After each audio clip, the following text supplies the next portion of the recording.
大语文千万字，逐工要含大家做伙来拜一日。今仔日要甲大家小解这日，咱做伙来看到这日就是坎，坎到吸起来，暗着的意思，咱讲坎起来，物件爱坎挂。另外，温麻嘛会当讲是满坎，啊若是坎到顶只的物件，咱讲倒坎。当然啦，会当讲是坎印。还有台湾一寡地名拢用到这个坎，像坎顶、坎卡。这个坎就是山界意思，代表山较悬、较cao，山边、水边这个所在，拢会当讲是坎。带大家做伙来小解两个词。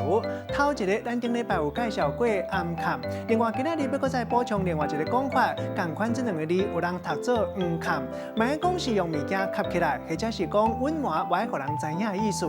第二个词就是暗坎，代表讲甲好的物件或者是好处藏起来，不爱互人知影。用一句话来举例，甲这两个词甲做伙。比如讲，一个囡仔一款式，有个囡仔看到糖仔含一寡好食的物件，拢会先暗坎起来，甲代志黄坎，不爱互人知影。今仔日小解这一日坎，提供予大家参考。